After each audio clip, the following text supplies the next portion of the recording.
ये सब बताइए कहाँ पैसे बनाए फिर? आज तो मतलब बाजार में ये चुनना है कि क्या नहीं लेना है। क्या लेना है बताइए सर, आपकी नज़र कहाँ पर रहेगी?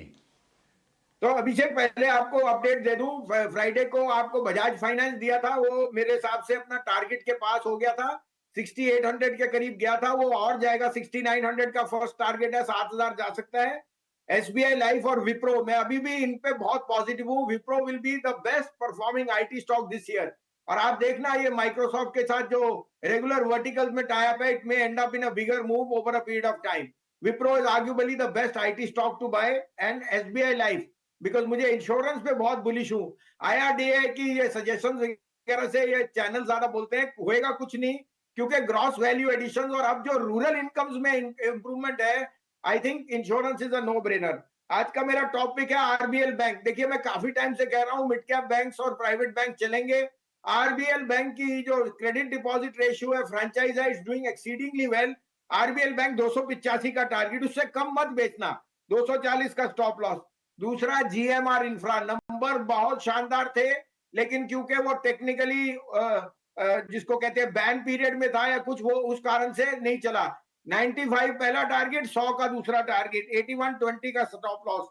और लास्ट बट नॉट लीस्ट, आज गैप के बाद खुलेगा इंडिया बुल रियल इस्टेट। 165 का पहला टारगेट, 185 का दूसरा, और 250 का तीसरा टारगेट। ये तीन शेयरों में आप अपनी रिस्क रिवॉर्ड लेके और अपनी कन्विक्शन लेके पार्ट पार्ट ले सकते हैं। मुझे इंश्योरेंस, टेक्नोलॉजी और प्राइवेट बैंक्स बहुत बुलिश हो। दोनों एचडीएफसी ट्विंस मेरे टॉप पिक्स हैं।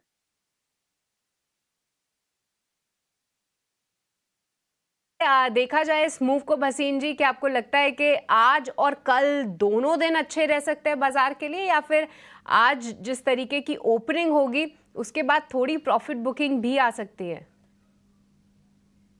गुड मॉर्निंग सृष्टि, आपको, डीपी और अभिषेक, और बल्ले बल्ले, कल आपके साथ बल्ले बल्ले करेंगे स्टूडियो में। जो बिल्कुल। चटने वाले रह गए, उसमें मैं क्या कर सकता हूं। अगर आपको शंका थी और नहीं है इंडिया पे विश्वास, तो बाहर बैठे रहो। और जो बाहर बैठेगा वो बाहर से डंका बजाएगा कि आज नहीं। प्रॉफिट बुकिंग तो रोज आएगी सृष्टि जी, लेने की चेष्टा करनी होती है। इस महीने मई में आपको पहले 22,800 पे बिकवाया, 21,800 पे खरीदवाया, 23,200 पे फिर बिकवाया, और फिर थर्सडे को फ्राइडे को कह दिया कि 23,400 के दर्शन हो जाएंगे। तो शायद भगवान की हमारे यहाँ से वाणी अच्छी निकलती है।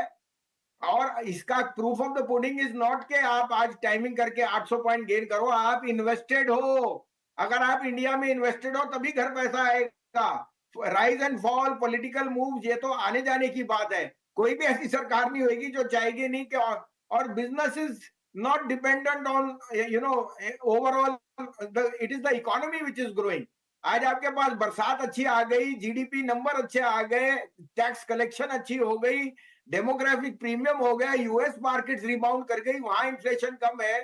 तो मेरे हिसाब से मंदी की कोई कारण नहीं है। हाँ, सेक्टर वाइज, स्टॉक वाइज वहां जाके पैसा डालिए जो थोड़ा निग्लेक्टेड सेक्टर्स हैं, वो हम आपको सजेस्ट करेंगे। लेकिन इन्वेस्टेड रहिए। हो सकता है आपसे बीएल ना खरीदा जाए 315 या 20 पे, या बीएचईएल, लेकिन और ऑल्टरनेटिव्स भी हैं जहां आप पार्टिसिपेट कर सकते हैं। तो मुझे लगता है जो सबके कंसेंसस फेवरेट्स है पीएसयूज, वहां थोड़ा सा ध्यान रखिए, डोंट चेस द मोमेंटम।